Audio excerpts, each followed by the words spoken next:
রোজার ঈদ কিছু একটা ঈদ আসছে, ঈদের মধ্যে বলতেছে শোনো ঈদ চলে আসছে, চলো ঈদের আগে আমরা একটু দেখা করি। ঈদ চলে আসছে, দেখা না করলে কেমন দেখা যায়? আমি ঠিক আছে সমস্যা নেই, আমি তো দেখা করতেই চাচ্ছি তোমার সাথে, আমি তো চাচ্ছি তোমাকে একটু অ্যাটেনশন দিই, তোমাকে একটু সময় দিই, তোমাকে একটু ভিডিও করে দিই, সময় দিই, আমি চাচ্ছি নিজে থেকেই, কারণ তুমি এত টাকা ইনভেস্ট করতেছো আমার পিছনে, অবশ্যই কিছু কোনো না কোনো একটা উদ্দেশ্য তো আছে। কিন্তু উদ্দেশ্যটা যে এত ভয়ঙ্কর এটা আমি বুঝতে পারিনি ওই সময়। তারপর ওর কাছে আসলাম, ওর বাসায়, ওর ছাদে নিয়ে গেছে, ছাদে একদম অন্ধকার, মাস্ক পরে বসে আছো, এই ওর সাথে কনভারসেশন, এখানে কথা বললাম একটু, হাই হ্যালো কেমন আছো এইটাই, পরে ওইখানে একটা ফ্রেন্ডলি হাক দিলাম। মাস্ক পরে বসে আছে বলতে অন্ধকারের মধ্যে চলতেছে করোনার পর। আচ্ছা, করোনার মানে মাস্ক পরাটা যুক্তিযুক্ত ছিল নাকি তোমার কাছ থেকে ফেসটা হাইড করতে চাচ্ছে? ফেসটা হাইড করাটাই মনে করি যুক্তিযুক্ত, কারণ হচ্ছে ওইখানে ছাদের মধ্যে ওর আমি ছাড়া কেউ নেই, ওইখানে করোনার আর কি আছে। তো ওইখানে একটা ফ্রেন্ডলি একটা হাগ হয়, হাগ হওয়ার পর বাই বাই চলে আসছি, আমি আমার মতন ওর মতন ছিল। কি কনভারসেশন হয় ওই সময় বসে তোমার? কেমন আছো, ভালো আছো, মানে নর্মাল কনভারসেশন যেটা। এটাই তোমাদের প্রথম দেখা? হ্যাঁ, প্রথম দেখা, অন্ধকারের ছাদের মধ্যে। অন্ধকারের ছাদের মধ্যে প্রথম দেখা। তারপর ওইখান থেকে চলে আসলাম, তারপর আবার যখন দেখা হয় তখন ও ছাদের উপরেই অন্ধকারের মধ্যে। ওকে, ওটা ওদেরই বাসা ছিল? ওদেরই বাসা ছিল, হ্যাঁ, এখন যে বাসাটা আছে এই বাসার ছাদে। তারপর ও অনেক অনেক কিছু পরিকল্পনা করে রাখছে, অনেক কিছুই করছে, অনেক কিছু হয়েছে, দেন ওইখান থেকে আমি আমার বাসায় চলে গেছি। অনেক কিছু হয়েছে বলতে কি, মানে আমি জানি তোমাদের দুজনের সম্পর্কটা কি, বাট তোমার ইচ্ছার বিরুদ্ধে তো হয়নি, তোমারও তো ইচ্ছা ছিল। না, আমার ইচ্ছার বিরুদ্ধে কেন হবে? আমি তো ওইখানে তখন আমি অনেক ম্যানিপুলেট হয়ে গেছি ওই টাইমটাতে। আমার কথা হচ্ছে ওকে কিভাবে স্যাটিসফাইড করা যায়, ওকে কিভাবে খুশি করা যায়। মানে খুশি করার কথা চিন্তা করছো কেন? চিন্তা করতেছি কারণ ও একজন ডায়াহার্ড ফ্যান, আমাকে এত কিছু রিয়েল লাইফে গিফট করতেছে, এত কিছু করতেছে আমার জন্য, কোনো কোনো একটা উদ্দেশ্য তো আছে। এক হচ্ছে দেখা করতে হবে, নাহলে ভিডিও করতে হবে, নাহলে একটা ইনফ্লুয়েন্সারের পিছনে একটা মানুষ কেন ব্যাকআপে থেকে এত টাকা ইনভেস্ট করবে? মামুন, এই কথাটা চিন্তা ভাবনা মামুন একটা কথা, জি জি, সেটা হচ্ছে আমরা যারা ছেলেরা, জি, একটা ছেলেকে অনেক বেটার আমরা বুঝি। আর তোমার বয়সটা আমি পার করে আসছি, 20-21 বছর সম্পর্কে আমার আইডিয়া আছে। তখন আমার 20-21 না, তখন মনে হয় 17 বছর বয়স। তাহলে তো এটা আরো ডেঞ্জারাস বয়স। প্রথমত বয়স সন্ধি কালে ছিল তুমি। আর যার কথা আসছে ভদ্রমহিলা, তখন তো তিনি আলটিমেটলি কত, খুব বেশি তখন 45 এর মতো বয়স। কিন্তু আমি জানতাম না তখন। আচ্ছা ঠিক আছে, তখন দেখো নাই তখন তুমি ছাদের মধ্যে তাকে? না, তাকে অন্ধকার তো না দেখি তোমাদের মধ্যে এত কিছু হয়ে গেল ছাদের উপরে, না দেখি অনেক কথোপকথন হয়েছে, অনেক কিছু হয়ে গেছে। মানে এটা কি আলটিমেটলি কি ও অ্যাপ্রোচ করছে নাকি তুমি অ্যাপ্রোচ করছো, কোনটা? ও একটু ওর দিক থেকে, ওর জায়গা থেকে, আমি জানি না, ওর জায়গা থেকে এটা সাফ। কারণটা হচ্ছে কি, আমাদের জায়গাটা থেকে, মানে এই কারণে বলছি যে 45 এজের একটা মেয়ে বা ভদ্রমহিলা, সে কিন্তু আলটিমেটলি একটা ছোট বাচ্চার সাথে সে এতটা আগ্রহ দেখানোর জানে না। আমাকে অনেক আগ্রহ দেখাইছে, উপরে ওর সবকিছু সেট আপ করে রাখছিল, সবকিছু ওর মোতাবেক। নিশ্চয়ই তোমাদের মধ্যে আগে থেকে ফোনে কনভারসেশন হয়েছে? না, ওরকম কোনো কনভারসেশন, আমি প্রথমবার যেমন মিট হয়েছে তেমনই ভাবছি। তারপর ওর সাথে কথাবার্তা বলে ওইখান থেকে আবার যখন চলে আসছি, পরের বার আমি ভাবছি সেম কথাই হবে। গেছি, যাওয়ার পর দেখি অন্যরকম পরিবেশ বানায় রাখছি। তারপর ওই বাসা থেকে বের হয়ে আসলাম, আসার পরে যখন আমি আমার বাসায় থাকতেছি, কন্টেন্ট করতেছি, এই নর্মাল লাইফ চলতেছে। আলটিমেটলি তোমরা বুঝে শুনে এরকম একটা রিলেশনশিপে যাচ্ছ, সেখানে কোনো কমিটমেন্ট ছিল? কোনো কমিটমেন্ট, মানে কমিটমেন্ট বলতে এরকম যে না লায়লা তুমি আমার জীবনে ভালোবাসি বা তুমি আমাকে ভালোবাসো, আমাদের রিলেশনশিপটা এরকম হবে এবং সেটা কমিটমেন্টের জায়গা থেকে গ্রো করবে, এরকম কোনো কিছু? না, এরকম কোনো ধরনের কমিটমেন্ট ওর সাথে আমার ছিল না।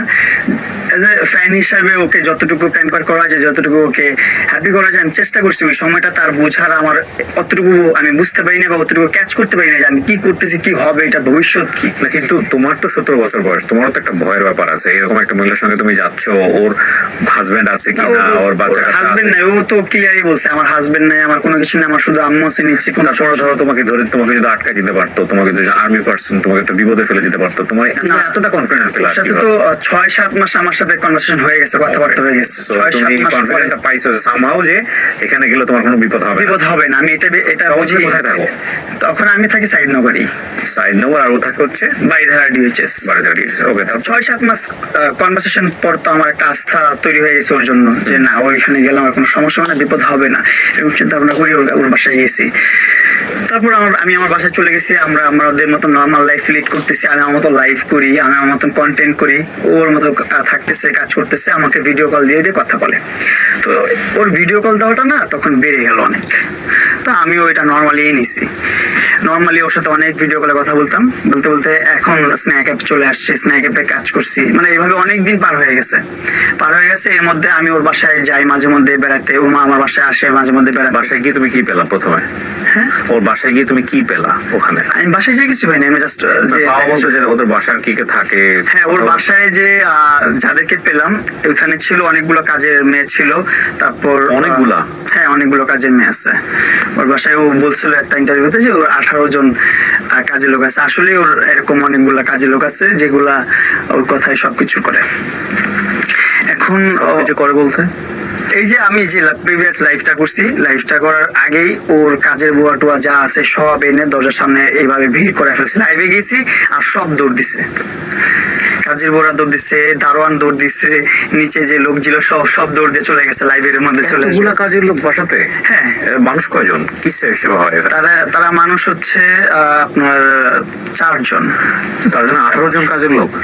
18 জন, এখন 18 জন না, একটু কম আছে। আচ্ছা ঠিক আছে, ওকে। কিন্তু গিয়ে তুমি যা দেখলা সেটাই বলো প্রথম দিন। হ্যাঁ, প্রথম দিন যেটা যে দেখলাম, আমি দেখলাম ওইখানে 4-5 জন কাজের লোক আছে। 4-5 জন কাজের লোক, তারপর ও একটা ছোট বাচ্চা আছে যে একটু মানসিক সমস্যা, ভারসাম্যহীন, মানে একটু হাইপার অ্যাক্টিভিটিস।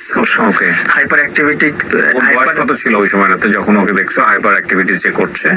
তার বয়স কত ছিল? ছোট ছিল, এখন তার এজটা কারেক্টলি বলতে পারতেছি না আমি। ওকে, ছোট। ও ছোট ছিল, আমিও খুব ছোট। ছেলে না মেয়ে বেবি? মেয়ে বেবি, দুজনেই মেয়ে বেবি ওর বাসায়। তো ওরে দেখতেছি পেম্পার করার জন্য 3-4 জন আছে। তার সাথে বাসায় পাখি পালার জন্য একজন আছে, ডগি পালার জন্য একজন আছে, এরকম ভাবে 5-6 জন কাজের লোক আছে। তো বাসায় যে দেখলাম ফ্যামিলি টেলি সব ওকে, ভালো, খুব সুন্দর। ছেলে মেয়ে কয়জন দেখলা? হ্যাঁ, ছেলে দেখিনি একজন। মেয়ে 2 জন ওনার? মেয়ে 2 জন, হ্যাঁ। আচ্ছা, বয়সে তোমার চেয়ে ছোট? বয়সে আমার থেকে 2 জনই ছোট, আর একজন আমার সমবয়সী প্রায়। ও বললো না যে এটা আমার মেয়ে, নাকি কাজিনের মেয়ে বলে দিয়েছে? ওর তখনই বলছে আমার কাজিনের মেয়ে, যে আমার কাজিন আছে, ওর যে হাজবেন্ড ছিল, ছোট হাজবেন্ড, তাকে ওর কাজিন বলছে। আমি বলছি তাহলে ওর ছোট হাজবেন্ড বলতে মানে সেকেন্ড হাজবেন্ড? সেকেন্ড হাজবেন্ড, হ্যাঁ।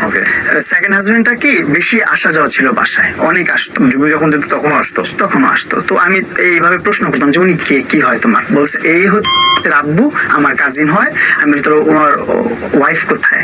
বলছে ওনার ওয়াইফ কানাডাতে। আমি কইতে উনি কি? আবার অনেক খোঁচাখুচির জন্য, মানে একটু বের করার জন্য এইভাবে প্রশ্ন করছি অনেকদিন পর, এভাবে যে আচ্ছা তোর আব্বু কি আরেকটা বিয়ে করছে, জানার জন্য কিউরিওসিটি জাগছে যে একটু প্রশ্ন করি। বলতেছে আমি এত কিছু জানি না ওনার বিষয়ে। আমি কি তোমার কাজিন, তুমি তাদের বাচ্চা পালো, তুমি জানো না? মানে বাবার সঙ্গে তোমার কোনো কথোপকথন? না, কখনো কোনো কথোপকথন। তোমার সামনাসামনি হয়েছে কখনো? সামনাসামনি হয়েছে বলতে উনি পাশ কাটায় চলে গেছে, আমাকে দেখলে আমি চলে গেছি, কেউ কারোর সাথে কথা বলি নাই। সে আমাকে দেখছে তার বেডরুমে বসে থাকতে, তার সোফায় বসে থাকতে দেখছে, তার বেডশিটে শুয়ে থাকতে দেখছে, বেডে শুয়ে থাকতে দেখছে, সবকিছুই দেখছে সে। ইন্টারেস্টিং। কিন্তু সে কখনো আমাকে ডাক দিয়ে জিজ্ঞাসা করে না কোনো বিষয়ে। এই জন্য আমি আরো। তুমি কি জানো পরবর্তীতে ঘটনা কি, কেন এরকম? না, এটা জানতামই না। আমি যখন জানছি তখনই আমার সাথে ওর একটা ঘটনা ঘটে, এটা আমি আসতেছি। ওকে, তারপরে এই ফ্যামিলি দেখলাম ওর। হ্যাঁ, ওর 2টা কাজিনের বাচ্চা আছে, ওর মা আছে, ও থাকছে, তার মানে ও সিঙ্গেল প্রপার। তো আমি আমার মতন লাইফ ফিট করতেছি, তখন ও অনেক ডায়েট করছে, বিএলসিসি তে অ্যাডমিট হয়ে আপনার থ্রেটিং নেটিং এটা ওইটা সেটা অনেক কিছু করতেছে, মানে এইজ লুকানোর জন্য। আর এইজ ওরে আপনার সামনাসামনি দেখলে আপনি বুঝবেনই না ওর এত এইজ। ও এতভাবে মেনটেন করছে নিজেকে এমন ভাবে মেনটেন করে। এখন কিছু প্রিভিয়াস কিছু ইন্টারভিউ দেখবেন যেখানে ওরে বোঝা যাইতেছে কিছুটা। তো এইভাবে চলতেছে। আমি আমার মতন আমার বাসায় আসি, যাই, এইভাবে ভালো একটা সম্পর্ক, ভালো একটা বন্ডিং হয়ে গেছে। তোমাদের আলটিমেটলি রেগুলার যাওয়া আসা হয়। You guys acting like a boyfriend girlfriend? না, তখন নরমাল। হ্যাঁ, নরমালের মধ্যে অ্যাবনরমাল রিলেশনশিপ মোটামুটি এরকম আর কি। তো আমি আমার বাসায় থাকি, তখন স্ন্যাক অ্যাপ থেকে একটা বড় একটা অ্যামাউন্ট আসছে, 2-3 মাসে প্রায় আপনার 16-17 লাখ টাকা আসছে আমার। আসার পর আরো এমনি তারও স্পন্সর, লাইকি, এটা ওইটা সেটা সব মিলে আপনার অনেক ভালো 20-25 লাখের উপরে একটা অ্যামাউন্ট চলে আসছে আমার কাছে। আমি আরেকটা জিনিস একটু জানার জন্য, সেটা হচ্ছে যে এই যে ওনার বাসায় তুমি রেগুলার যাচ্ছ এবং ওনার বাসায় তোমরা যে এক ধরনের সম্পর্কের মধ্যে আছো, এটা কি ওই বাসার আর কোনো মেম্বাররা জানতো? সবাই তো দেখতেছে আমি আসতেছি, কাজের লোক ছাড়া সবাই, মা বা হ্যাঁ তার আম্মু দেখছে, তার বাচ্চারাও দেখছে, তার মেয়ের সাথেও আমার পরিচয় হয়েছে, তার মেয়ে আমাকে এসব ভাইয়া বলে। কি পরিচয়, মানে পরিচয় তার কাজিন, আমার ভাই বোন, আমার বোন। বাট তোমাদের ইন্টিমেসি দেখে তো আলটিমেটলি পুরো দুনিয়ার লোকজনই জানে যে আলটিমেটলি তোমাদের বর্ম সম্পর্ক এরকম না। মানে তারা আমার ভাই বোন সম্পর্ক। মায়ের জায়গা থেকে ওনার মায়ের জায়গা থেকে তোমার সাথে সম্পর্কটা কেমন ছিল? ওনার মা তোমাকে কি হিসেবে দেখতো? ওনার মা আমার সাথে কথা বলতো না, ওনার মার সাথে আমি কথা বলতাম না, কিন্তু ওনার মেয়েদের সাথে আমার কনভারসেশন হতো। ওনার মেয়ের আমাকে ভাইয়া বলে ডাকতো, আমি তার মেয়েদেরকে বোন বলে ডাকতাম। ইভেন এখন আমার কাছে প্রবাস কনভারসেশন আছে, তার মেয়ের সাথে কনভারসেশন যেটা, সেখানে আমাকে ভাইয়া বলে সম্বোধন করে সবসময়। আর আমি মেয়ে যে ভাইয়া বলে ডাকতো, ওটার বয়স কত? মেয়েটার কিসের পড়ে এখন? এ লেভেল। এই লেভেল দিচ্ছে? ও লেভেলের পরে এই লেভেল, কিন্তু মানে ইন্টারমিডিয়েটের বয়স। হ্যাঁ এই লেভেল দিচ্ছে এখন তার মেয়ে যখন আমাকে ভাইয়া বলতো, তখন তো আমি আরো ভরসা পাইছি যে আসলেই তাহলে কাজিনের বাচ্চা, কেন আপন মেয়ে তো কখনো আমাকে মেয়ে ভাইয়া বলে ডাকতে পারবে না। যদি তার আপন মেয়ে হয়, সে কিভাবে আমার ভাইয়া ডাকবে? সে আমাকে আঙ্কেল ডাকবে, চাচু ডাকবে, কিছু একটা ডাকবে, এরকম কিছু। সমবয়সী যাই হই, তারা যেহেতু আমাকে ভাইয়া ডাকতেছে, তার মানে লালা তার আপন মানা বা তার আসলে সে অ্যাডোপ আনছে, তার কাজিনের বাচ্চা সে পালতেছে। এইটুকু আস্থা আমি পেয়ে গেছি এখানে, তার বাচ্চা না। চলতে চলতে একটা সময় কি হলো, যে আব্বা আম্মুকে আমি অনেক বড় একটা অ্যামাউন্ট দিলাম, বললাম যে আব্বা আম্মু যাও তোমার একটা বাড়ি করো। আব্বা আম্মু বলতেছিল অনেকদিন ধরে যে একটা বাড়ির প্রসঙ্গ আমি বহুবার তোমার জায়গাতে এগুলো শুনেছি, তুমি বলেছো, ঠিক আছে, ওটা আমি জানি। কিন্তু যেহেতু অনুষ্ঠানটা শুধুমাত্র আমার কোয়ারি থেকে আমি করছি, সুতরাং আমি অনেক মানে ডেপথে যাওয়ার চেষ্টা করছি যে আসলে এগুলো কিভাবে সম্ভব। দেখো, তোমার আর ভদ্রমহিলার যে সম্পর্কটা, সেটা তো আলটিমেটলি নর্মাল সম্পর্ক না। এইটা আবার তুমি বলছো যে ওনার বাসায় যে বাচ্চা আছে সে এই লেভেলে পড়ে, তাহলে তার জায়গায় থেকেও তো বিষয়টা বোঝার কথা, সে তো তোমাকে সহজভাবে নেওয়ার কথা না। মানে বিষয়টা তো এরকমই হবে না। তো আমি আপনাকে দেখাই, আমি না না না, ওটা আমার দেখাতে হবে না, কিন্তু নিল কিভাবে সহজ করে? আপনার কোয়ারিটা সহজ হয়ে যাবে যদি আপনি ছোট্ট একটা টেক্সট তো দেখেন না, আপনার কোয়ারিটা সহজ হয়ে যাবে। মানে তুমি সহজভাবে নিলা কিভাবে, এটা বলো? তোমার তো আনাজিলা আমাকে ভাই বলে ডাকছে, আমি তো সহজভাবে নিব, আমি তো তখন ছোট মানুষ, আমি তো এত কিছু বুঝতে পারিনি। না না না, আমার প্রশ্নটা একটু বোঝার চেষ্টা করো প্রিন্স। দেখেন ওর কিন্তু এই যে একটু দেখেন, আচ্ছা, হ্যাপি বার্থডে ভাইয়া, কংগ্রাচুলেশনস ভাইয়া, একটু কনভারসেশন, কিন্তু এটা ওনার মেয়ের নাম্বার থেকে। ওকে, নাম কি ওর? ইয়েস। Okay fine. আমি একটা জিনিস একটু বলি, সেটা হচ্ছে যে সে তোমাকে ভাইয়া ডাকতেছে এবং তুমি তাকে মনে করতেছো সে হচ্ছে ভদ্রমহিলার কাজিনের বাচ্চা, কিন্তু সে তোমাকে ইজি ভাবে নিল। হ্যাঁ ইজি ভাবে নিয়েছে, আর ওর ডিপ রিলেশনে কিন্তু এখনো যাইনি আমরা, লাইলার সাথে এখনো কোনো ধরনের সম্পর্ক। আমরা বেডে শুয়ে আছো বলে একটু আগে বলতেছিলাম, তার বিছানায় শুয়ে আছো বাইরে, এইটা সম্পর্কে এখনো যাইনি, এখানে যাইনি এখনো। মানে বাসায় এমন কিছু করো নাই যেটা ওর বাচ্চারা তোমাকে সন্দেহ করতে পারে? ওইভাবে যাইনি এখনো। এই যাবো ওই যে আমার আব্বা আম্মুকে গ্রামে পাঠানোর পর। আচ্ছা হ্যাঁ, তারপর এক সামনে আব্বা আম্মুকে, তারপর আমি টাকা পয়সা দিয়ে। না, আজকে সত্য একটা কথা বলি, আপনারা যারা আমাদের এই অনুষ্ঠানটা নিয়ে বিরূপ মন্তব্য করবেন, বাজে বাজে কমেন্টস করবেন, তাদেরকে একটু বিনয়ের সঙ্গে একটা কথা বলে দিতে চাই। সেটা হচ্ছে আমার খুবই কোয়ারির জায়গাটা হচ্ছে যে এইরকম একটা পপুলার ফিগার, সে যেমনই হোক না কেন, সে কিভাবে এইরকম একজন ফ্যানের সাথে ইন্টিমেট হলো এবং এই ইন্টিমেসির জায়গাটা থেকে এতটা স্প্রেড আউট কিভাবে হলো, বিষয়গুলা কেন হলো, এই জায়গাটা হচ্ছে আমার কোয়ারির জায়গাটা। আপনারা এখানে কেউ সুগার মাম্মি, সুগার ড্যাডি বা ওদেরকে নিয়ে যা ইচ্ছা বলেছেন সেটা আপনাদের বিষয়, কিন্তু আমার কোয়ারির জায়গাটা এটা। এবং এখান থেকে আমি দেখতে চাই যে আসলে আমাদের কিছু লার্নিং এর বিষয় আছে কিনা। একজনের ভুল থেকে যদি আমরা কিছু শিখতে পারি, আমরা কেউই ধোয়া তুলসীর পাতা নই, হ্যাঁ, তাহলে অনেক কিছু শেখার আছে। এখানে আমি কাউকে অ্যাকিউজ করতে চাই না, বাট আমি ডায়াগ্রামটা বের করতে চাই। এইটা আমার এক ধরনের এক্সপেরিমেন্ট বলা চলে। চলেন, হ্যাঁ, তারপর কি হলো প্রিন্স? তারপর আমার বাবা মাকে একটা ভালো একটা বাড়ি করার জন্য পাঠিয়ে দিলাম গ্রামের বাড়িতে। যেহেতু নিজেরা বাড়ি করতেছি, নিজের অল্প কিছু টাকা পয়সা দিয়ে, আমার প্রথম চিন্তা ভাবনা ছিল খুবই কম যে 8-10 লাখের মধ্যে একটা বাড়ি করা যায় কিনা। হ্যাঁ, এইভাবে প্রথমে দেখছি টিনের বাসা, বিক্রমপুরে গেছিলাম যে টিনের কিছু ঐতিহ্যবাহী বাসা আছে, এই বাসাগুলো করবো 2 লাখ 3 লাখ টাকায়। তারপর বললো যে না, এইগুলো হচ্ছে না, যে দেখলাম যে অনেক দামি, 8 লাখ 9 লাখ 10 লাখ টাকার দাম টিনের বাসা। তখন আমি বললাম আম্মুকে, এত টাকা দিয়ে তো আসলে টিনের বাসা কিনলে দেখা যাবে যে আমার টাকাটাই বৃথা গেল, লস হলো, এটা করা যাবে না। পরে আব্বু বলতেছে ঠিক আছে, 8 লাখ 8-10 এর মধ্যে আমরা একটা ইট দিয়ে পাটাতন দিয়ে বাড়ি করে ফেলি, উপরে টিন সেট করবো। আমি ঠিক আছে, যেভাবে ভালো মনে হয় তোমরা করো। তো যখন কাজ শুরু করলাম তখন দেখলাম যে না, আমার ইনকামও যেহেতু আসতেছে, হাতে যেহেতু টাকা আসতেছে, প্রতি মাসে যদি $5,500 করে ডলার স্ন্যাক দিচ্ছে, তারপর লাইকি থেকে পাচ্ছি, টিকটক থেকে পাচ্ছি, স্পন্সর থেকে পাচ্ছি, সব মিলে 6-7 লাখ টাকা করে প্রতি মাসে পাচ্ছি। সো আমি ওইভাবে কেন বাসা করবো, আমার লাইফস্টাইল আরো সুন্দর হতে হবে। তো আমি তখন বিল্ডিং বাসা করালাম। তো আস্তে আস্তে করলে করলে একটা ছোট্ট একটা বাসা করলো, সেটা করতে প্রায় বছরখানেকের উপরে সময় লাগছে।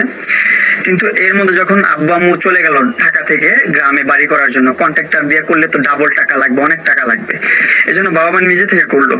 তো আমার খাওয়া দাওয়ার একটু সমস্যা হচ্ছিল সাইদনগরের বাসায়, থাকাটা খাওয়াটা একটু ঝামেলা হচ্ছিল, কারণ আম্মু নাই, না থাকা স্বাভাবিক, এটা ছোট ছেলের একটু প্রবলেম হবেই। তো এই প্রবলেমটা ফেস করতেছিলাম। তখন ও আবার এগুলো লাইভে তো দেখে, আবার ওর সাথে তখন পার্সোনালি ভিডিও কলে কথা হয়। তখন আমাদের 6-7 মাসের সম্পর্ক হয়ে গেছে, একটা ভালো একটা ফ্রেন্ডশিপ হয়ে গেছে, ভালো একটা সম্পর্ক আমাদের।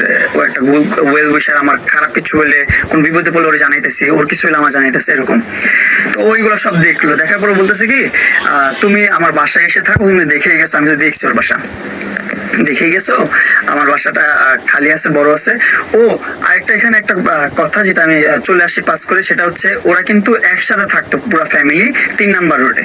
দেন আমাকে ওর বাসায় আনবে বা ট্র্যাপে রাখবে, ওর বাসায় পালবে বা কিছুটা করবে, এটা ওর আগে থেকেই চিন্তা ভাবনা ছিল। কারণ ওর ওই বাসা ছেড়ে ও চলে আসছে আরেক ভাড়া বাসায় 6 নাম্বার রোডে, এখন আবার থাকে আরেক বাসায়।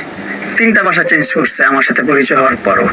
প্রথম ওই বাসায় আমাকে উঠাতে পারবে না, কারণ ওই বাসায় ওর বড় বোন থাকে, তারপর ওর ছোট বোন থাকে, ওর এবার আর আত্মীয় স্বজনরা থাকে ওই বাসায়, ওর আত্মীয় স্বজনের বাসায় পুরো ফ্যামিলির সঙ্গেই থাকতো, নিজে থেকে চেঞ্জ করছে, ও নিজে থেকে চেঞ্জ করে ওই বাসায় আসছে। তখন থেকে আমি ও দেখাইলো যখন যে ওর বাসার একটা রুম খালি, 2-3টা রুমই খালি, ওর রুম প্রয়োজন একটা, 2টা রুম প্রয়োজন ওর, আর 1-2টা রুম খালি।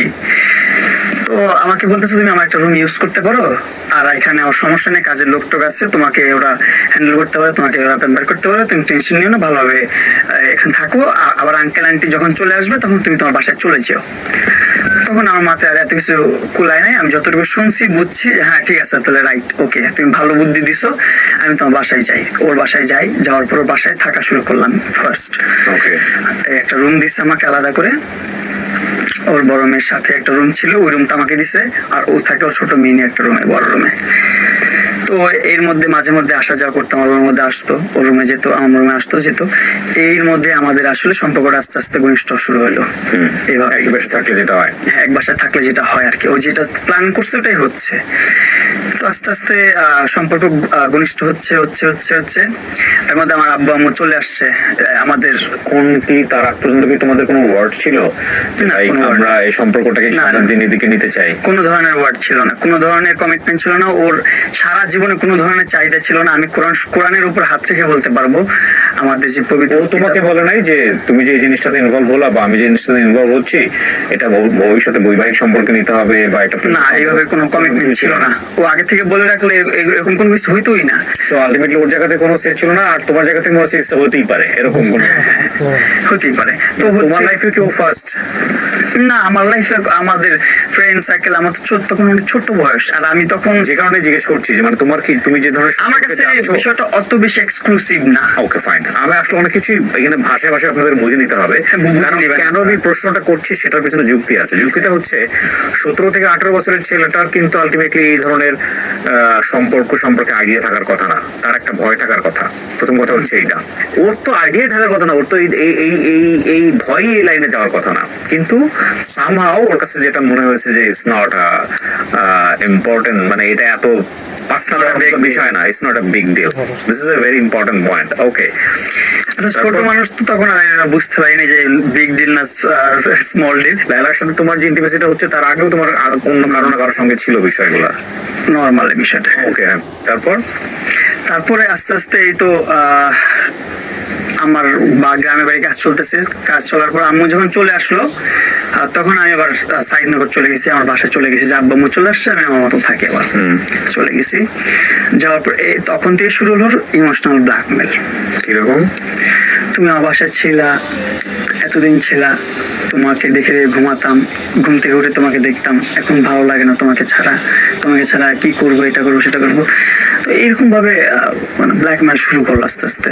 তাই আমি যখন নাচতেছি তখন দেখা যাচ্ছে ও হাত কেটে ফেলতেছে, কিছু খেয়ে ফেলতেছে লিকুইড জাতীয়, খেয়ে সুইসাইড করতে চাচ্ছে। আমি বাঁচবো না তোমাকে ছাড়া, তুমি এতদিন ছিলা, ভালো লাগতেছে না। ছিলাম প্রায় আপনার 3 মাস 4 মাস 5 মাসের মতো ছিলাম আমার বাসায়। ওই সময় তুমি কন্টেন্ট বানাতে কিভাবে? তখন আমার কন্টেন্ট থেকে সবকিছু থেকে আমি লেজি হয়ে গেছি, একদম দূরে চলে আসছি, ওরকম ভাবে কন্টেন্ট করি না। ওকে, সবাই সাপোর্ট দিত তোমাকে ইকোনমিক্যালি? ওই দিত? তখন তো আমার ওরকম সাপোর্ট প্রয়োজন নেই, আমি আমার ছোট্ট একটা সংসার নিয়ে আমি ভালোভাবে চলতেছি, আমাদের যে সেভিংস আছে সেটা নিয়ে চলতেছি। যদি ঠাকায় পড়ে যায় তখন ও দেখতেছে, আচ্ছা, সেটা নিয়ে আবার পেইন হচ্ছে না, ও পেইন নিতেও দিচ্ছে না আমাকে কোনোভাবে। আমি যে কাজ করব, আমার যে ইনকাম আছে, ইনকাম সোর্স আছে, সবকিছু থেকে আমাকে ও নিয়ে আসছে, ওভাবে সাপোর্ট দিচ্ছে ডেফিনেটলি। হ্যাঁ, আমার মাথার ভিতরে যা ছিল সবকিছু ভ্যানিশ করে ফেলছে। আমার লাইফে কি হয়েছে না হয়েছে, কি করছি, আমি কে, আমি যে প্রিন্স সাউন্ড সেটাও আমার ভুলাই ফেলছে, যে আমি কিছু করতে পারি, ইনকাম করতে পারি, আমি ইন্ডিপেন্ডেন্ট, সেটাও আমার ভুলাই ফেলছে। আমি যে ফ্যামিলি চালাই সেটাও আমি ভুলে গেছি ওই টাইমটাতে, ফ্যামিলির খোঁজ খবর নিতেও আমি ভুলে গেছি। তখন যেভাবে লাইলা তোমার জীবনে, যেভাবে আমি যে ফরম্যাটে থাকবো না কেন, ওইভাবে তুমি অনেকের সাথে কি মিশতা? লাইক কোনো ফ্রেন্ড? না, এরকম ফ্রেন্ড ছিল? ওর লালার মতো ফ্রেন্ড আমার কেউ ছিল না। লালার মতো না, ধরো আমি লালার জায়গায় আমি যদি বলি আরেকটা ফিমেল ফ্রেন্ডের সাথে যে কোনো ফর্মেই হোক না কোনো সম্পর্ক ছিল, এরকম কি ছিল তোমার? না, এরকম কোনো সম্পর্ক ছিল না, কোনো গার্লফ্রেন্ড। এটা কি লাইলা জানতো যে তোমার কোনো গার্লফ্রেন্ড নাই? লালা জানতো এটা। সে কারণে কি লালার কোনো হোপ তৈরি হয়েছিল যে না শুধু আমিই থাকবো তোমার জীবনে? হ্যাঁ, আস্তে আস্তে এটা তৈরি হয়েছে। এখন পর্যন্ত ওর সাথে কিন্তু তারপরে আস্তে আস্তে গল্পে আসি। তারপর হচ্ছে মিস করতেছি, হাত কেটে ফেলতেছি। হ্যাঁ, হাত কেটে ফেলতেছে, মিস করতেছে, ব্ল্যাকমেল। তখন আমি আবার আসি ওর বাসায়, আবার বাসায় আসি, আবার তো কিছুদিন পর যাই, আবার হাত কাটে, আবার আসি। এইভাবে চলতেছিল আমার এই দিনগুলো, প্রিভিয়াস দিনগুলো। তোমার এগুলো আম্মা জানতো যে এগুলো কি? আম্মুকে বলতাম না, আম্মুকে জানাইতাম না, আমি আম্মুকে বলতাম না, আমি আমার মতন করে হ্যান্ডেল করতাম। আমি তখন আবার এই ভয়টা পাইতাম, ওই যে ও বলতো আমি মরে গেলে তুমি দায়ী। ও আচ্ছা, এই ভয়টা আমি তখন কাজ করতো ওই ছোটবেলা থেকে। তো এই আস্তে আস্তে আস্তে আস্তে লাইফটা এইভাবেই আগাচ্ছে। এর মধ্যে ওর সাথে কয়েকশো বার ওর বাসা থেকে চলে গেছি, কয়েকশো বার ও ব্ল্যাকমেল করে নিয়ে আসছে। হয়তো ইমোশনালি, কেমন ছিল? ওই যে ইমোশনালি, নাহলে হচ্ছে সুইসাইড করবে, ছাদ থেকে লাফ দিবে, আর ওর ছাদ তো খোলা মেলা, ও লাফ দিয়ে পড়েও যেতে পারে। আমি এই ভয়গুলা পেতাম ওই টাইমটাতে। এইগুলো কখনো কি তুমি জানো না যে ওর দুইটা হাজবেন্ড? না, তখনও আমি জানি না, তখন আমি জানি না। তখন আস্তে আস্তে যখন দেখলাম ও আসলে আমাকে এতটা ভালোবাসে, ও এমন বলছে যে আমি জীবনে রিলেশনও করি নাই, আমার আর্মি ব্যাকগ্রাউন্ড, আমার বাবা মা খুব স্ট্রিক্ট, আমাকে একটা ছেলের সাথে বাইরে যেতে দেয় নাই। আল্লাহর কসম এই কথাটা বলছে, আমি কসম কেটে বলতেছি। অনেকে বিশ্বাস করবে না এই কথাগুলো, বলবে তুই এত পাকনা ছিলি, এটা জানিস না কেন। কসম করে বলছি, একটা মানুষ যখন একটা মানুষকে বিশ্বাস করে তখন অন্ধ হয়ে যায়। আমি বিশ্বাসে অন্ধ হয়ে গেছি। ঠিক আছে, কিন্তু 40-45 বছর বয়সে একটা মানুষের সে 40-45 বছর বয়স সেটাও আমি জানি না। আমি গেস করছি সর্বোচ্চ গেলে ওর বয়স 30 হবে, এর বেশি যাবেই না। তো ও কি তোমাকে কুমারী হিসেবে পরিচয় দিচ্ছে? লাইক বিয়ে শাদী হয়নি এরকম পরিচয় দিচ্ছে। সে এই পরিচয় দিচ্ছে যে আমি জীবনে একটা ছেলের হাতও ধরিনি, আমি রিলেশন করি নাই, একটা ছেলের সাথে হাঁটিও নাই, আমার ফ্যামিলি খুব স্ট্রিক্ট, আমি ক্যান্টনমেন্ট এরিয়াতে বড় হয়েছি, এইটা ওইটা সেটাই। 30 বছর বয়স তোমার বিয়ে শাদী হয়নি, তুমি জিজ্ঞেস করো নাই কখনো? করে নাই, বলছে আমি করতে চাই না বিয়ে, আমার এগুলো প্রতি কোনো ইন্টারেস্ট নেই, আমি যাইনি কখনো, এইভাবে বলছো। ইন্টারেস্টিং। হ্যাঁ, এগুলা বলছে। এটা যদি আমাকে কোনো জায়গায় হাত থেকে বলতে বলে সেটাও আমি বলতে পারবো, আমার কোনো দ্বিধাবোধ নেই, আমি বলতে পারবো সত্য কথা। তারপরে আস্তে আস্তে ওর প্রতি আমার একটু সফট কর্নার কাজ করা শুরু করলো আস্তে আস্তে, যে ও এত পেম্পার করে, এত মানে একটা সন্তানের মতো পালে আমাকে, একটা বাচ্চাকে যে পালে, একটা একটু শরীরটা গরম হয়ে গেলে একটা নাপা খেতে হবে না কি খেতে হবে সেটা পর্যন্ত ও প্রোভাইড করতেছে আমাকে ঘরে বসে। গ্যাস হচ্ছে কি, গ্যাসের ওষুধ খাবো, কোনটা খাবো, কত এমজি খাবো, সেটাও প্রোভাইড করতেছে ঘরে বসে। সবকিছু ঘরে বসে আমার করতেছে, কোনো কিছুর জন্য আমার পেন নিতে হচ্ছে না। এই আমাকে বলতেছে তোমাকে আমি পারলে কিছুদিন, এইভাবে বলছে কিছু মাঝে মধ্যে মজার ছলে বা কোনো কথার ছলে, তোমাকে আমি পালতে থাকি, তোমার যখন মন চাবে তুমি চলে যাও, আমার সাথে তোমার বিয়ে করতে হবে, কিছু করতে হবে, তোমার কোনো এরকম কোনো দায়বদ্ধতা নেই, তোমার কোনো কমিটমেন্ট নেই, এভাবে বলছে। এই কথাগুলো বলছে, এগুলা আমি কি এর কসম করে বলবো আমি বলতে পারি না, যে কসম কাটা ভালো না, তারপর কসম কাটতেছি কারণ মানুষকে এমন ভাবে ম্যানিপুলেট করতেছে লেলা, এমন ভাবে পোস্ট করতেছে ভিডিও, এখন দেখা যাচ্ছে আমি প্রতারণার শিকার প্লাস আমি প্রতারক হয়ে যাচ্ছি, এরকম ভাবে আমাকে প্রেজেন্ট করতেছে। তারপরে ওর সাথে থাকা শুরু করলাম, আস্তে আস্তে এমন ফিল করতেছিলাম যে না আসলে আমাকে খুব ভালোবাসে, ও জীবনে কারো কাছে যায় নাই। বুঝেন না, ওর হাজবেন্ড এক্স হাজবেন্ডও আমার সাথে কথা বলে না, ওর বাচ্চারাও এসে আমার সাথে কোনো ডিটেলস শেয়ার করে না, ওর ফ্যামিলির কেউ কোনোভাবে আমার কাছে কোনো একটা সিঙ্গেল ওয়ার্ডও আমার কাছে শেয়ার করে না লাইলার পাস্ট নিয়ে বা কোনো কিছু নিয়ে। আমি কোনো কিছু জানতাম না, সবকিছু থেকে পিছনে ছিলাম আমি ওই ঘাটিও নেই এগুলো নিয়ে। এইভাবে আস্তে আস্তে রিলেশন শুরু হলো, আমি আস্তে আস্তে উইক হইলাম ওর প্রতি, না ওর সময় দেওয়া শুরু করলাম। যে এক সময় ভাবলাম যে ঠিক আছে যাক সমস্যা নেই, ওর সাথে সংসার করা যায়। আমার সংসারের কথা চিন্তা করছো? করে ফেলছি, আমি ভাবছি। ও কিন্তু কখনো আমার বলে না তোমার বিয়ে করতে হবে, এটা করতে সেটা করতে। আমি নিজ থেকে বলছি ঠিক আছে তুমি আমাকে মেম্বার করে এটা করো সেটা করতেছো, সবকিছু করতেছো, আমার লাইফস্টাইল গোছাচ্ছ। ও আমাকে এভাবে বলতো দেখো তোমার এটা করছি সেটা করছি, তোমার লাইফে এটা হবে সেটা হবে, এইভাবে মানে আমাকে খেলতো আমার মাথা নিয়ে, ব্রেন জুলে। আমি তখন ব্রেন ওয়াশ করে ফেলতাম এক কথায়। তা আমি বলতাম ঠিক আছে আমার লাইফটা তাহলে খুব সুন্দরভাবে চলতেছে, কে না চায় একটা সুন্দর একটা লাইফ লিড করতে, সুন্দর একটা জীবন যাপন করতে। আমিও হয়তো বা তখন এই চিন্তা ভাবনা করি নাই যে মামুন নিজে ইনকাম করলে নিজে একটা লাক্সারিয়াস লাইফ লিড করতে পারবে তুই নিজে, এইটা আমি তখন চিন্তা ভাবনা করতে পারি না। আমার মাথায় অতটুকু কুলাই নাই যে আমি নিজে চিন্তা করব যে হ্যাঁ মামুন তুই 2 লাখ 3 লাখ 4 লাখ 5 লাখ 7 লাখ টাকা 8 লাখ টাকা, এমন সময় গেছে 9 লাখ 10 লাখ টাকাও ইনকাম করছি আমি। তখন লেলার সাথে কন্টেন্ট করি না, আমি লেলা তখন কন্টেন্ট ক্রিয়েটার না। লেলাকে কন্টেন্ট ক্রিয়েটার বানাইছি ওর সাথে পরিচয় হওয়ার 1-1.5 বছর পর। ওর কন্টেন্টে নিয়ে আসছি, ওর এখন মিলিয়ন ফলোয়ার এক প্ল্যাটফর্মে। ফেসবুকে 1.2 মিলিয়ন ফলোয়ার, লাইকিতে 4 মিলিয়ন ফলোয়ার, টিকটকে 4 মিলিয়ন ফলোয়ার, এরকম ফলোয়ার অনেক জায়গায় অনেক ফলোয়ার। যাই হোক ইনস্টাগ্রামে 2-3 লাখ ফলোয়ার, ভালো ইনফ্লুয়েন্সার হয়ে গেছে ও এখন এসে হয়েছে ওর, কিন্তু তখন বানাই নাই আমি। তখন আমি দেখছি তুমি তাকে বললা যে ঠিক আছে বিয়ে শাদী করা যায়, মানে তুমি আমি চিন্তা করলাম যে হ্যাঁ করা যায়, এই মেয়েটা এতটা লয়াল আমার প্রতি, এতটা ভালোবাসে আমাকে। আর আমি তখন ফ্যামিলি জানাইছো? তুমি তখন না ফ্যামিলিকে জানাই না, তখন আমি জানি যে ও সিঙ্গেল, জীবনে একটা ছেলের হাতও ধরে না, এতটুকু জানি আমি। তো আস্তে আস্তে এভাবে চলছে আগাচ্ছে, কিন্তু দিন শেষে আমি যখন দেখলাম না প্রমাণ হয়েছে আপনার 2023 সালে যে ওর সাথে একটা মারামারির ঘটনা হয়েছে আমার, তুমি গায়ে হাত তুলছিলাম? আমি গায়ে হাত তুলছি, কিন্তু আমি গায়ে হাত তোলার আগেও আমার গায়ে হাত তুলছে, সেটা আর প্রকাশ করে নাই কেউ, সেটা ও প্রকাশ করে নাই। একটা ছেলে কম ক্ষোভে কি হাত নাড়ে, কম ক্ষোভে কি লাইভে আসে? যাই হোক ওর সাথে তখন একটা পার্টিতে গেছি, একটা অনুষ্ঠানে গেছি, অনুষ্ঠান থেকে যখন ব্যাক করছি, ব্যাক করার পর ওর সাথে ওর ছবি নিয়ে ওর হাজবেন্ডের যে প্রুফ গুলো যেগুলো আছে এগুলো তুমি জানলে কিভাবে?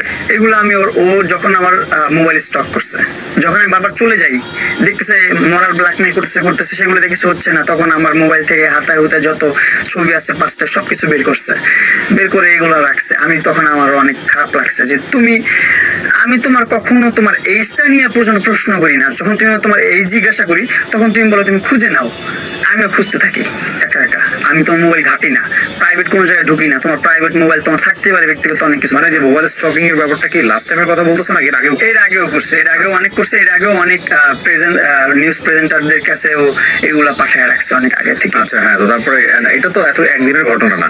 প্রথম যেটা হলো যে তোমাদেরকে আমরা সামাজিক যোগাযোগ মাধ্যমে চেনা শুরু করলাম, দুজন একসাথে মুভ করা, তারপরে ওর সাথে যখন মনে করলাম যে না থাকা যায়, তারপর আস্তে আস্তে বিয়ে শাদী করবো, তখন ওর কন্টেন্ট করে দেওয়া শুরু করলাম। ওর কন্টেন্ট করে দিয়ে ভাবলাম ওর একটু প্রতিষ্ঠিত করে দিই অনলাইনে, ও আর আমি মিলে একসাথে কিছু একটা করবো অনলাইনে, ভালো কিছু করবো, ভালো কিছু দেখানো যাবে, ভালো আর্নিংও করা যাবে সোশ্যাল মিডিয়া। মাথায় আসা উচিত না? তোমার বয়স 17, ওর বয়স 30, তোমাদের ডিফারেন্স হচ্ছে 13 বছরের বেশি সময়।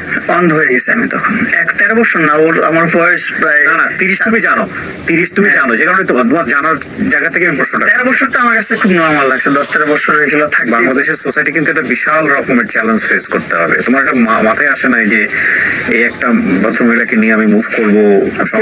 প্রথমে কিন্তু আমি এগুলো চিন্তা ভাবনা করি নাই যে ওর সাথে আমি একটা রিলেশনে যাবো বা ওর সাথে একটা ভবিষ্যৎ পরিকল্পনা করবে, এরকম কোনো চিন্তা ভাবনা। তোমার তার আচরণ দেখে ভালো ছিল, হ্যাঁ মনে হচ্ছে আমাকে ম্যানিপুলেট করে ফেলছে তার সাথে চলার জন্য, তার সাথে থাকার জন্য, তার সাথে সংসার বাঁধার জন্য সে অলরেডি করে ফেলছে। ম্যানিপুলেট কেন বলতেছো? সে তো তোমাকে এখনো ভালোবাসে, তোমার জন্য সে ভয়ঙ্কর লেভেলের ক্রেজি। এটা ভালোবাসা ম্যাড লাভ বলে একটা ছবি আছে, তুমি যদি এখন ম্যাচিউর হয়েছো দেখে নিও সময় পেলে। ম্যাড লাভ বা ম্যাড জোয়ান, সম্ভবত ইটালিয়ান ভাষায়, মানে সেখানে কি জেল বিভিন্ন খাটাইছিল? রকমের ভালোবাসা।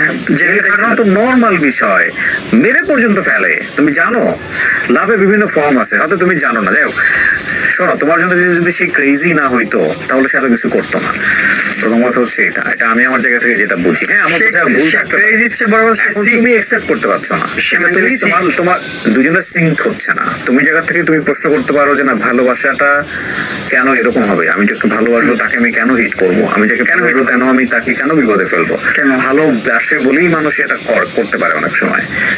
ঠিক আছে, আমার ভালোবাসার ধরনটা অন্যরকম। আমি আমার দুজনের ভালোবাসার ধরন হয়তো বা অন্যরকম হয়ে গেছে, ম্যাচ করছে না, ইন্টারেস্টের জায়গা ডিফারেন্ট হয়ে গেছে, that's a different thing. But আমার ভালোবাসার জায়গাটা হচ্ছে কি রে ভাই, আমি আমার ভালোবাসার মানুষের জন্য দুনিয়াটা উল্টে দিতে পারবো, আমি দুনিয়া ধ্বংস করে দিতে পারবো, কিন্তু আমার ভালোবাসা মানুষের একটা চুলের ফোঁটা লাগতে দেবো না, চুল উঠতে দেবো না আমি আমার ভালোবাসা মানুষের। যতক্ষণ পর্যন্ত সেটা প্লিজেন্ট সম্পর্ক থাকে, শান্তিদায়ক আমার সম্পর্ক আমার আমার সাথে যদি আমার পার্টনার সুখী না হয়, সে যদি আমাকে না চায়, আমি দেখো, এটা তাকে আমি জোর করে রাখবো কেন? তুমি পয়েন্টে স্টিক থাকতে পারবো না। কেন পারবো না? তুমি একটু আগে বলছো লাইলাকে তুমি বিয়ের কথা চিন্তা করছো। হ্যাঁ, করছি তো। তুমি বিয়ের কথা কখন একটা মানুষকে চিন্তা করছো? যখন তুমি তাকে লাভ করো। সেই লাইলাকে কি তুমি এখন লাভ করো? এখন করি না। এটা আস্তে আস্তে স্টেপ বাই স্টেপ আসতে থাকলে, হ্যাঁ, তারপরে আসতে থাকলে আপনি বুঝতে পারবেন যে কতটা তিক্ততার কারণে আমি তাকে ঘৃণা করি এখন, কতটা তিক্ততার কারণে ভালোবাসার জায়গাটা নষ্ট হয়ে তখনও গেছে। তুমি জানো না যে আলটিমেটলি সে হচ্ছে তার আর দুটো বিয়ে ছিল। তো তুমি এটা জানলা কিভাবে? আমাকে এটা বলো। হ্যাঁ, এটা জানলাম আমি ওই যখন আমার মোবাইল স্টকিং করলো, তখন আমি ওর মোবাইল একদিন স্টকিং শুরু করলাম। ওর গুগল ফটো টটো সব নামায়া ওর জিমেল দিয়ে সব খুঁজলাম, বের করে দেখলাম সবকিছু আমার যত প্রকার ওর সাথে ব্যক্তিগত মুভমেন্ট আছে সেগুলোর ভিডিও রাখছে, ছবিও রাখছে। তারপর ওইখানে ব্যক্তিগত মোমেন্টের ভিডিও গুলো করতো কে? ওই করতো। আমি তো ঘুমায় থাকতাম, ইয়া করে থাকতাম, এগুলো পোস্টও করছে ফেসবুকে। আরো অনেক কিছু আছে যেগুলো এখনো পোস্ট করে নাই, হুমকির মুখে আছে যে পোস্ট করতে পারে যে কোনো সময়। তারপর ওইখানে ওর হাজবেন্ডের এনআইডি কার্ড, ওর এনআইডি কার্ড, হাজবেন্ডের সাথে কাগজ, ওর কাগজ সবকিছু আমি ওই ফাইলের মধ্যে পাই, ফোল্ডারের মধ্যে আমার কাছে আছে, আমি আপনাকে দেখাবো। তো তুমি এগুলো নিয়ে নিয়েছো? আমি এগুলো নিয়ে নিচ্ছি ট্রান্সফার করে, যেহেতু আমারটা স্টকিং করছে আমি স্টকিং করে ফেলছি। করার পর আমি পাওয়ার পর থেকে তো আমার মনে মানে ভিতরে ভেঙে চলে গেছে একদম, সবকিছু তছনছ হয়ে গেছে। আমি এতদিন ধরে কি বোকার স্বর্গে বসবাস করলাম, কি বুঝাইলো আমারে, কি বুঝা চললাম আমি। যে বলছে একটা পুরুষের হাত ধরে নেয়, সে দুইটা সংসার করে ফেলছে, আবার দুইটা সংসারে দুইটা বাবু আছে। দুইটা বাবু কি আকাশ থেকে পড়ছে? তার সাথে যদি সংসার না করে সে? জিজ্ঞেস করলাম না বিষয়টা আমি? সেগুলো আমি তখন আর জিজ্ঞাসা করিনি, যেহেতু আমি গোপনে দেখছি, গোপনে রাখছি মোবাইল ছবিগুলো। তো এই মোমেন্টে আমি যখন ওর সাথে একটা কথা তর্ক বিতর্কের মধ্যে গাড়ির মধ্যে আমি একটা অনুষ্ঠানে গেছিলাম, অনুষ্ঠানে যে সেখানে আমরা হালকা পাতলা একটু পার্টি করছি, ও পার্টি করছে, আমি পার্টি করছি, সবাই মিলে জিলে অনেক কিছু খাওয়া দাওয়া করে ওখান থেকে বাসায় ব্যাক করছি। ব্যাক করার পর আমি বলছি বাসায় চলে যাও, আমি একটু বাসায় পরে আসতেছি। আমার একটা ভাই ফোন দিচ্ছে যেখানে আমি একটু যা মিট করবো, আড্ডা মারবো, গল্প করবো, তারপর আমি আসতেছি, একটা একাকিত্ব সময় কাটায় আসি, আর এমনিতে ভালো লাগতেছে, মনের অবস্থা ভালো না।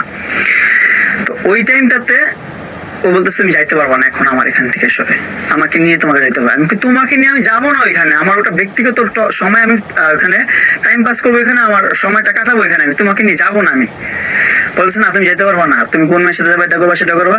আমি তখনই ওই প্রসঙ্গে আমি ওর হাজবেন্ড টান দিছি, হাজবেন্ডের কথা নিয়ে।